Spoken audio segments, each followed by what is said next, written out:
Pessoal, não está nada fácil para Alexandre de Moraes agora em Brasília, tá? Então hoje é sábado, né? A gente vê já a questão da Lei Magnitsky pegando, né? A gente vê mais uma que é denúncia por violações de direitos humanos na OEA, Organização dos Estados Americanos, tá? E os demais ministros, colegas do Alexandre de Moraes, dando o passo atrás, né? Tentando meio que sair de cena, né? Uma vez que eles apoiavam antes o Alexandre de Moraes e agora já não está mais assim. Então já chega aí se inscrevendo no canal, habilitando o sininho de notificações e a gente começa aqui com o Silvio Navarro, pessoal, falando que o Moraes foi emparedado. Vamos Vou fazer uma leitura aqui. aqui que extrapola a seara jurídica, porque, como dissemos aqui ao longo da semana, não dá mais para tratar as decisões do ministro Alexandre de Moraes sob a ótica jurídica. É uma aberração jurídica. Tudo o que aconteceu, nós assistimos censura prévia, nós assistimos o ministro Alexandre de Moraes reformando aquilo que ele mesmo tinha despachado na véspera. E depois essa nova documentação, que inclusive tem erros grotescos de gramática, falaremos sobre isso aqui, mas o ministro Alexandre de Moraes produz mais um documento e somos incapazes de entender, é ininteligível o que ele produz sob a ótica jurídica. Então vamos fazer a leitura política do que está acontecendo no Brasil. É evidente que o clima no Supremo Tribunal Federal não é bom, não é bom. Vários ministros estão incomodados, ou para utilizar aqui a expressão que um jornalista da Globo News, que disse ter acesso aos ministros do Supremo Tribunal Federal, isso foi inclusive publicado no portal G1, que é o portal da Rede Globo, esse ministro disse que eles estavam preocupados com a repercussão, preocupados com o andar das coisas, a condução do ministro Alexandre de Moraes e pediram um pouco de cautela. Estou reproduzindo aquilo direto da fonte, porque quero crer que o jornalista diz que fala pelo WhatsApp com ministros do Supremo não negam que falam pelo WhatsApp ou outros caminhos com esses jornalistas. É um consórcio de poder e a sua SECOM, a Secretaria de Comunicação estatizada. Pois bem, é claro que o cenário não é bom, é claro que os editoriais produzidos pelos jornais tradicionais, o jornal O Globo, vejam vocês, é o jornal O Globo, o Jornal Estado de São Paulo, a Folha de São Paulo, entre outras publicações. Pessoal, diversos jornais já estão mudando, né, a narrativa que eles faziam de esquerda, tá? Os próprios jornais estão com medo de ganharem sanções. Exatamente isso, tá? Eduardo Bolsonaro propôs lá ao Marco Rubio, inclusive, sancionar o staff da Globo, tá? Exatamente isso, né? Os marinhos e demais pessoas aí de grande escalão na emissora, justamente por essa ideologia aí defender a censura, né, pessoal? Da imprensa tradicional, a imprensa que apoiou esse consórcio desde o dia 9 de janeiro de 2023, ou melhor, desde as eleições de 2022, isso causa algum tipo de... causa uma impaciência dentro do Supremo. Estou aqui medindo bem as palavras. Então, o ministro Alexandre de Moraes, ele talvez ele tenha entendido que foi longe demais desta vez. Então, ele acabou de alguma forma emparedado internamente, tudo tratado ali com muita discrição, com muito cuidado, ninguém quer virar público. O próprio Luiz Roberto Barroso, quando questionado sobre a questão dos vistos, por exemplo, aos Estados Unidos, o ministro Barroso diz, não, isso não está sendo, não quero falar. Bom, ele não pode ver o microfone, que ou ele fala ou ele canta. Portanto, ele falaria tranquilamente sobre o tema. Mas não, eles de fato colocaram um pé atrás e estão esperando um pouco para ver o desenrolar dos fatos. E também evitou o vexame, né, Silvio? Porque realmente aquela decisão da última sexta-feira... Mas continua incompreensível também, tudo que ele tem escrito a despeito de um mais ou mais.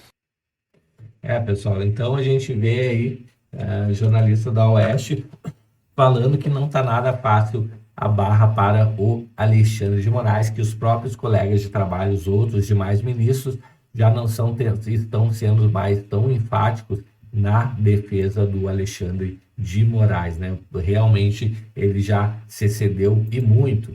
Então aqui, pessoal, próxima notícia, o Moraes é alvo de denúncia na OEA, Organização dos Estados Americanos, por violações de direitos humanos. Pessoal, no momento que a Magnitsky já for aplicada, dizem, tá, que já foi aplicada, a gente vai saber isso aí mais entre amanhã e domingo, já foi aplicada a Alexandre de Moraes, uma vez que foi aplicada, né, a OEA não pensará duas vezes em condenar Alexandre de Moraes, né, uma vez que já tem o rótulo de violador de direitos humanos neles, utilizado pela lei Magnitsky, né? Então, com certeza virão outras ações aí por parte da OEA, né? Quem sabe até ordem de prisão internacional, tá, pessoal? Então, o autor da petição relatou abusos judiciais, censura e prisões ilegais, tá? Então, Comissão Interamericana de Direitos Humanos, órgão ligado à OEA, recebeu uma petição que acusa o ministro Alexandre de Moraes de envolvimento em violações sistemáticas de direitos humanos no Brasil. Tá? A informação foi publicada pelo portal do Metrópolis e, segundo o texto, pessoal, as denúncias concentram nos desdobramentos posteriores aos atos de vandalismo ocorridos no dia 8 de janeiro de 23, lá em Brasília.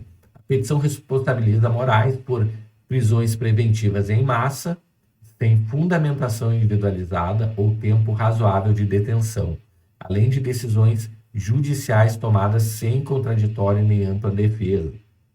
Então, dos episódios destacados é a detenção de mais de 1.400 pessoas no dia 9 de janeiro, que foram encaminhadas ao ginásio da Polícia Federal em condições insalubres, e as prisões seriam feitas apenas baseadas em geolocalização ou proximidade dos locais dos fatos e sem individualização das condutas. Pessoal, quero relembrar aqui que até moradores de rua foi preso, né, pessoal? Então, pessoas que estavam passando, pessoas que não tinham nada a ver com a história, né, foram presas lá, né? Até doentes mentais, aí, pessoas com problemas mentais que estavam lá na região também foram presas.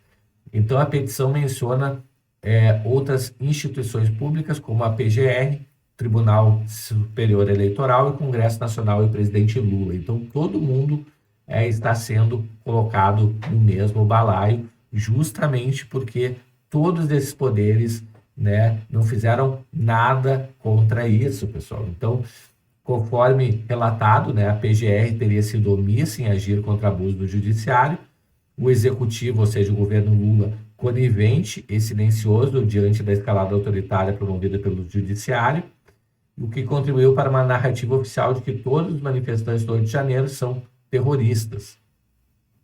Pessoal, o TSE também foi denunciado como agente ativo de censura prévia e perseguição a influenciadores, jornalistas e religiosos, sob o pretexto de combate a fake news, e o Congresso Nacional também, né, acusado por ser negligente na defesa do equilíbrio entre os poderes da Constituição.